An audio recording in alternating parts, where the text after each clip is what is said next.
नमस्कार, सत श्री अकाल, राम राम सा, खम्बागणी वणक्कम, प्रणाम। आप सभी को ऑल्ट मीट मीडिया में फिर से स्वागत है। थोड़े से इंटरवल के बाद हमारे साथ जुड़े हुए major general SP Sinha sir.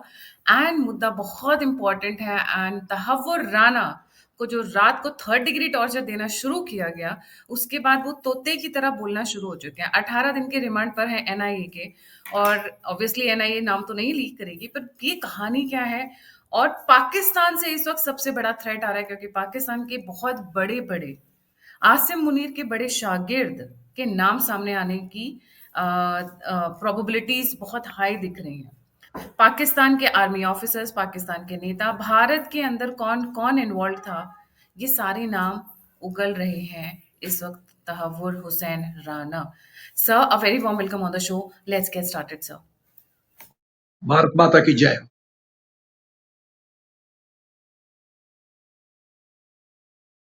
जी सर, या तहव्वुर राना या जी। या ये गायत्री ऐसा है कि पहले किसी चीज के पहले समझना होता है कि उसका मकसद क्या है। कुछ भी हरकत होता है उसके पीछे इंटेंशन होता है, मकसद होता है, एम होता है। तो एम क्या था? एम था, देखिए, पॉलिटिकल पार्टीज एक दूसरे को, ये मल्ल युद्ध है या युद्ध है, समझ को पॉलिटिकल अखाड़ा है, इसमें एक दूसरे को ये लोग तौलते रहते हैं। और स्वॉट एनालिसिस मैनेजमेंट कहते हैं, स्ट्रेंथ, वीकनेसेस, अपॉर्चुनिटी, थ्रेट्स। तो कांग्रेस पार्टी एक बहुत पुरानी पार्टी है, वो उसके जो सेंट सिस्टम है वो बहुत पावरफुल है। तो उन्होंने ये नापा तौला कि बीजेपी धीरे धीरे उसकी लोकप्रियता बढ़ती जा रही है, इस लोकप्रियता को खत्म करना है। खत्म कैसे करना है? तो एक तीर से दो दो एम को साध्य करो। पहला चीज कि पाकिस्तान बदनाम है आतंकवाद के नाम पे, तो वो गोल पोस्ट शिफ्ट कर दो, अब बीजेपी के खेमे में डाल दो कि बीजेपी जो है वो आतंकवाद को प्रोपेगेट करती है, हिंदू आतंकवाद के का प्रोपेगेनिस्ट है। ये स्ट्रेटजी था। तो फिर क्या करो? तो जब ये स्ट्रेटजी तैयार हुई, तो ऑब्वियसली एक पॉलिटिकल पार्टी जो बहुत पुरानी है उसकी साजिश शुरू हुई। और इस साजिश में बिना हाईएस्ट अथॉरिटी के कांग्रेस में एक पत्ता भी नहीं हिलता, हम सब जानते हैं। वो तो प्राइवेट लिप्टन कमेटी है, वहां तो जो डायरेक्टर बोलता है वही होता है। और ये क्यों बोलते हैं कि मैं बोल रहा हूं कि कांग्रेस इन्वॉल्व है और हाईएस्ट पॉलिटिकल लीडरशिप इन्वॉल्व है? क्योंकि इंसिडेंट के तुरंत के बाद, कुछ दिनों के बाद, जो बुक रिलीज किया था जिसमें दिग्विजय सिंह जी थे, और उसमें आईएसआई का, सोचो, आईएसआई का चीफ आया था बुक रिलीज करने के लिए, और एम था कि भाई ये हिंदू आतंकवाद, जो किताब का बेंद मकसद था कि हिंदू आतंकवाद का ये नमूना है, ताकि पाकिस्तान बोले कि अरे हिंदुस्तान भी आतंकवाद करता है। खाली हम, यदि आप हमें ब्लेम करते हो तो आप तो खुद कर रहे हो, आपकी तो पॉलिटिकल पार्टी कर रही है, हिंदू आतंकवाद को हिंदुस्तान में हो रहा है। ये गेम था। तो इस गेम को अंजाम देने के लिए अब ये तो होता है कि एम डिफाइन करना, उसके बाद होता है प्लानिंग स्टेज, उसके बाद होता है एक्सिक्यूशन स्टेज। अब प्लानिंग स्टेज में प्लान कैसे शुरू हुआ? Captain Tahawwur Rana, Pakistan army medical corps का डॉक्टर, को इस गेम में लाया जाता है। किसके द्वारा? मेजर इकबाल आईएसआई का। ये तो कोई पाकिस्तान की आईएसआई डिनाई नहीं कर सकती कि मेजर इकबाल उसका अफसर है। कोई नहीं डिनाई कर सकता है, हिम्मत है तो डिनाई करके दिखाओ। और मेजर इकबाल ने संपर्क किया इसको, राणा को। राणा रिजाइन करके कनाडा चला गया था, और वहां वो एक अपना कंपनी चला रहा था, फर्स्ट वर्ल्ड इमिग्रेशन सर्विस। फिर कुछ दिन के बाद वो अमेरिका शिफ्ट कर गया। अमेरिका में सेम कंपनी उसने चलाना शुरू किया। जब ये साजिश हुई, भाई कोई भी आतंकवाद की आप घटना करोगे तो आपको स्लीपर सेल चाहिए, लोकल सपोर्ट चाहिए, तो वो तो पूरा ऑर्गेनाइज करना पड़ेगा। ऐसे तो ओवरनाइट नहीं है कि आओ एयरक्राफ्ट से आओ शूट करो चल, ऐसा तो होता नहीं है। तो पहला शुरुआत जो किया वो एडम logistic planning captain Tahawwur Rana ने शुरू किया। वो हिंदुस्तान आया, बॉम्बे में उसने सेम ऑफिस खोली अपनी कंपनी का, फर्स्ट वर्ल्ड इमिग्रेशन सर्विस, और दिल्ली में भी ऑफिस खोला ताकि एडम एंड लॉजिस्टिक सपोर्ट इसको हेडली को देने में आसानी हो। और एक बिंदु यहाँ पे मैं ये भी कहना चाहता हूँ, ये जो डेविड हेडली हम लोग कर रहे हैं, एक्चुअली उसका नाम गिलानी है और मुसलमान है। उसकी माँ क्रिश्चियन थी तो वो अपना गेम खेल गया कि मैं हेडली हूँ। वो ओरिजिनली मुस्लिम है, और एक पार्टी ने बहुत साजिश के तहत ये इस बात को छुपा दिया इस वारदात के बाद। पूरा दबा दिया कि हेडली का एक्चुअल नाम गिलानी पब्लिक डोमेन में ना आए। ये साजिश होती है। तो पूरा रेकी किया राणा ने, बॉम्बे आया, दिल्ली आया, एडम एंड लॉस्टिक सपोर्ट ऑर्गेनाइज किया, अपने स्लीपर सेल्स को एक्टिवेट किया, फिर वो वीडियो रिकॉर्डिंग किया, खींचा, वीडियो रिकॉर्डिंग सब ताज होटल का खींचा, जो वाइटल एरिया, वाइटल पॉइंट है विच विल मेक न्यूज, वो भेजा आईएसआई को अप्रूवल के लिए। आप देखिए ताज होटल को क्यों चुना गया? क्योंकि रूट इन था, आने का रास्ता था बाई सी, बाई रोड उनको डर था पकड़े जाएंगे। एयरक्राफ्ट में तो पॉसिबल है नहीं, इतना आप हथियार एम्यूनिशन ला नहीं सकते, क्योंकि यदि टारगेट है कि इतना बड़ा हंगामा करना है तो आपको तो हथियार चाहिए, एम्यूनिशन चाहिए, टीम चाहिए।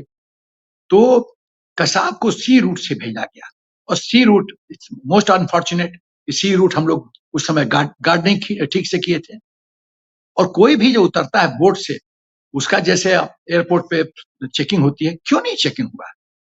कोई भी बोट आएगा, कोई उतरेगा, ताज में घुस जाएगा, फ्री फॉर ऑल। ये हुआ। तो जब पूरी प्लानिंग बन गई, पूरा अप्रूवल हो गया, उसमें फिर डेविड हेडली को भी इन्वॉल्व किया गया, और हेडली ने खुद शिकागो कोर्ट में एडमिट किया है कि पूरा सपोर्ट हमको कैप्टन राणा ने दिया। और उसके बाद जब फुल प्लान बन गया तो इन्होंने सी रूट लिया, ताज के सामने आए, और फिर जो नरिमन पॉइंट है उसमें जो अपना ज्यूज का है नरिमन हाउस, वहां पे अटैक किया, और बस मेहम, बर्बादी। 174 लोग मारे गए, उसमें 26 फॉरनर भी थे। तो ये पूरा इंजाम दिया गया। सबसे बड़ी बात यह है कि मुझे दुख इस बात का लगता है कि जब इस तरह की वारदात हुई, अच्छा एक और 2-3 और एंगल बताना चाहता हूं कि कांग्रेस का क्यों साइलेंट या सपोर्ट रहा है। ओबामा ने अपने किताब में लिखा है कि जब उन्होंने मिस्टर मनमोहन सिंह से बात किया था, तो उन्होंने कहा था कि हमें प्रूफ है, अब आपके पास प्रूफ है, इसमें पाकिस्तान का हाथ है, तो आपने पाकिस्तान को सबक क्यों नहीं सिखाया? तो उन्होंने कहा, एक गलत संदेश जाता एक ग्रुप विशेष को, वर्ग विशेष को गलत संदेश जाता। वो वर्ग विशेष कौन है? मुस्लिम है। मुझे तो ताज्जुब लगता है, देश का प्रधानमंत्री, एक पॉलिटिकल पार्टी जो अपने क्लेम करती है कि इंडिपेंडेंस में उसका बहुत बड़ा योगदान रहा है, वो दुश्मन से मिलकर इस तरह की वारदात कर सकती है।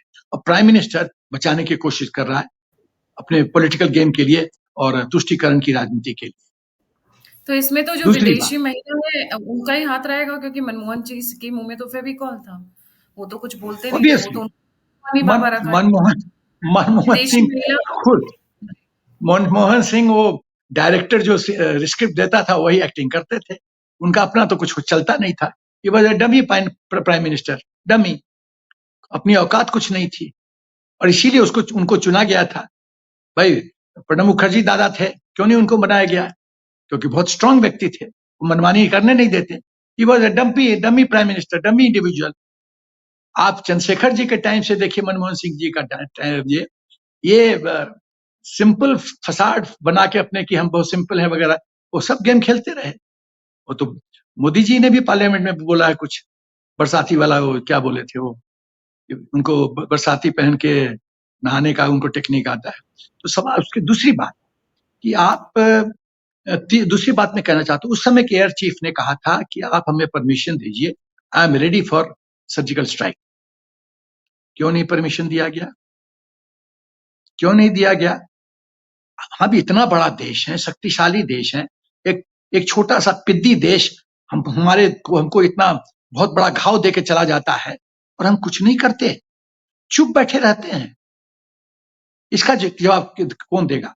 फिर उस समय के जो गृह मंत्री थे, कितना घंटा लगा था, 7 से 8 घंटा लगा था बॉम्बे पहुंचने में, और क्या हिदायत दी गई थी कि जब तक नहीं पहुंचता हूं कोई कार्रवाई मत करो। मेरे कई प्रश्न हैं, वहां के लोकल आर्म फोर्सेस को सिचुएशन तुरंत हैंड ओवर क्यों नहीं किया गया? इस तरह की कंटीजेंसी प्लानिंग क्यों नहीं होती है? लोकल एडमिनिस्ट्रेशन क्या कर रहा था? क्यों नहीं हैंड ओवर किया गया आर्मी को? बॉम्बे में तो काफी हमारे ट्रुप्स हैं, नेवी है, हम तो आधे घंटे में, अच्छा ताज के बगल में तो नेवी का अच्छा आउटफिट है, अच्छा आउटफिट है वहां पे, जी, तो वैसे हम वो तो तो आधे पास्ट घंटे। पास्ट से निकल कर थोड़ा-सा प्रेज़ेंट की तरफ आएँगे सर।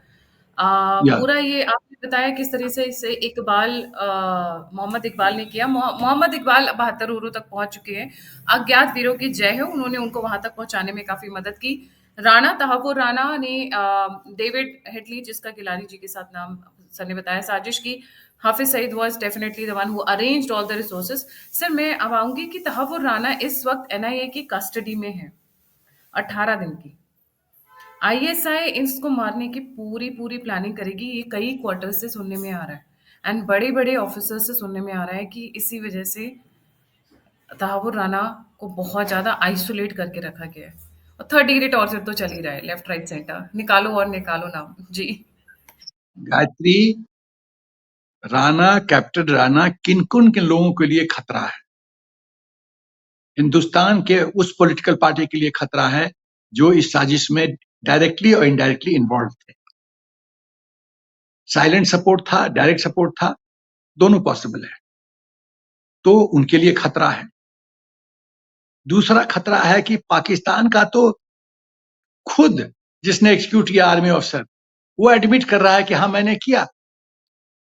तो जब वो तोते की तरह उगलेगा और रिकॉर्डिंग होगी और रिकॉर्डिंग ब्रॉडकास्ट किया जाएगा पूरे विश्व को, तब पाकिस्तान का क्या क्या दुर्गति होगी आप सोच लो। पूरे विश्व के लेवल पे थू थू होगा। तीसरा चीज, वो सबसे बड़ी बात है, जो प्लानिंग स्टेज में जो भी उसने नेटवर्क क्रिएट किया, स्लीपर सेल्स को इस्तेमाल किया, नेट अपना पूरा ऑर्गेनाइज किया स्ट्रक्चर, कौन करेगा क्या करेगा, वो सब उगलेगा। तो यहाँ का जो स्लीपर सेल्स, जो इंटरनल जयचंद हिंदुस्तान के अंदर बैठे हुए हैं, वो एक्सपोज होंगे।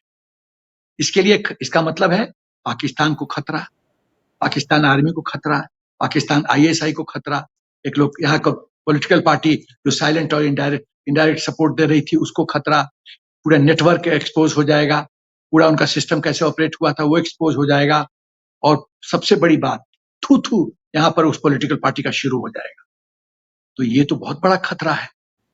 तो ये विदेशी तो महिला का राजकुमार के ऊपर भी उंगलियां उठेंगी? विदेशी महिला राजकुमार, ऐसा तो नहीं है कि राजकुमार को पता नहीं था।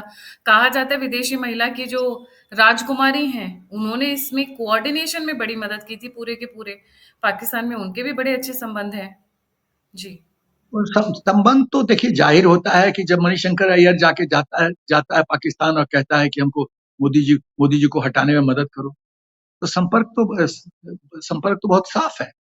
दूसरा चीज है कि जब राहुल गांधी जाता है अमेरिका, तो उसके जो ऑर्गेनाइजर्स होते हैं वो कौन होते हैं? पाकिस्तान के आईएसआई होते हैं, एजेंट्स होते हैं। जब लंदन में मीटिंग करता है तो पाकिस्तान के आईएसआई के एजेंट्स कोऑर्डिनेट करते हैं। तो लिंक तो ये बहुत सिंपल है, बहुत साफ है। इसमें कोई बहुत ज्यादा रॉकेट साइंस नहीं है समझने के लिए कि किसका किसके साथ लिंक है।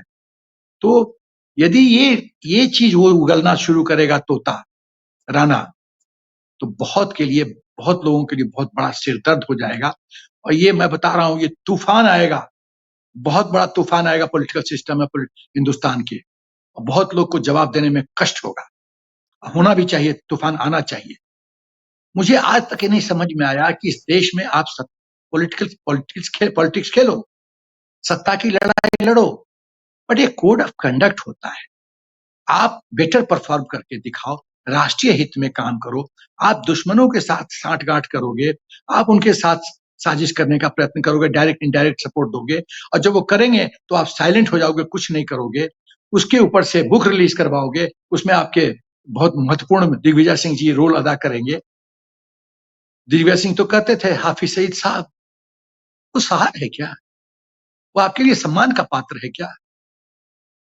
जिसके हाथ खून से रगे हुए हैं उसको हम लोग साहब बोल रहे हैं।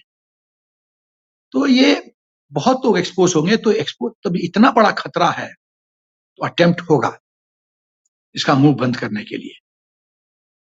तो बहुत बड़ी सिक्योरिटी, टाइट सिक्योरिटी करने की, और एनआईए बहुत कैपेबल ऑर्गेनाइजेशन है। मेरा पूर्ण विश्वास है कि एक परिंदा भी नहीं हिल सकता राणा के नजदीक, और वो जिंदा रहेगा। जब तक वो सच नहीं उगलेगा तब तक उसकी खैर नहीं है। तो ये लोग छटपटाते रहें, इनकी यही होगी, अब रात की नींद की गोली खाना शुरू करेंगे, उनके अब रात को इनको ठीक से नींद नहीं आएगी, और फिर डिफेंड नहीं कर पाएंगे।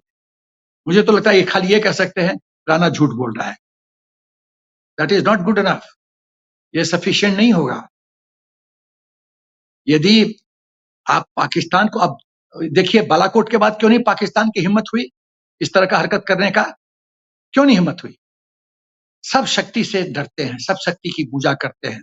आप जानते हो, ये समझते हो कि कॉस्ट बेनिफिट एनालिसिस, आपके आतंकवाद की कीमत बहुत हेवी चुकानी पड़ेगी, तो आप कभी वो रास्ता नहीं लोगे। मोदी जी ने ये साबित कर दिया बालाकोट में। द कॉस्ट ऑफ आतंकवाद will be very very high, Modi ji ने साबित कर दिया। अब क्यों नहीं छापता है पाकिस्तान? दो चीज कि terror and talks can not go together और cost of terror will be very high, दो चीज मोदी जी ने साबित किया। और एक और बड़ी बिंदु कहना चाहता हूं मैं, इस वारदात के बाद शर्म शेख में Manmohan Singh, mister Manmohan Singh, prime minister of India, उन्होंने कहा कि पाकिस्तान भी आतंकवाद से सफर कर रहा है और टेरर हमारे पीस टॉक्स को प्रभावित नहीं करेगा। वाह रे प्रधानमंत्री, वाह, मान गए। एक आदमी 176 लोग को मार के चला जाता है, 26 फॉरनर को मार के जाता है, तुम पर तुम्हारे शक्ति को चुनौती देता है, तुम रिएक्ट नहीं करते हो। उसके बाद शर्म अल शेख में जाके बोलते हो कि आतंकवाद, पाकिस्तान आतंकवाद से जूझ रहा है, वो भी सफर कर रहा है और आतंकवाद, टेरर, एक बंधन नहीं बन सकता है, रोड़ा नहीं बन सकता है शांति की वार्तालाप में। आप सबक क्या सिखाओगे? आप तो फ्री हैंड दे रहे हो पाकिस्तान को कि तेरे को जो करना है कर। इन्होंने सर फ्री हैंड नहीं, मैं यहाँ पे अपने व्यूअर्स को एक फोटोग्राफ दिखाना चाहूंगी। This is ISI chief Durrani and A Dulat, AS Dulat from रॉ हेड। हमारी रॉ तक कॉम्प्रोमाइज हो गई थी, ये दोनों मिलके बुक निकाल रहे हैं स्पाई क्रॉनिकल्स। ये किसके टाइम पे था? मनमोहन सिंह के टाइम पे था। 10 साल जो इन्होंने राज किया है, करप्शन एक जगह पर जो भारत को खोखला किया है, भारत को पाकिस्तान के हवाले गिरवी रख दिया इन्होंने, वो एक अलग कहानी थी। हमारी पूरी की पूरी अंसारी के टाइम पे पूरा का पूरा हमारा इंटेलिजेंस उड़ा दिया गया वेस्ट में, मिडिल ईस्ट में पूरा का पूरा उड़ा दिया गया। हमारा रॉ चीफ कॉम्प्रोमाइज हो गया, मैं बोल रही हूँ कॉम्प्रोमाइज हो गया। इसके ऊपर चाहे तो आके ये केस करना है तो केस ठोक दे, और भी चीजें निकालने में मजा आएगा। अब पहले लीगल बैटल से सर डर लगता था, अब लीगल बैटल्स अच्छी लगती हैं क्योंकि इनको एक्सपोज करने का मौका मिलता है। A.S. Dullet, raw head from 1999 to 2000, and Asad Durrani headed ISI 1990 to 1992। ये दोनों मिलके बुक निकाल रहे हैं, वाह क्या बात है। खैर एनीवे मैं बास्ट में नहीं जाऊंगी, पर सर एक चीज बड़ी इंटरेस्टिंग हुई है।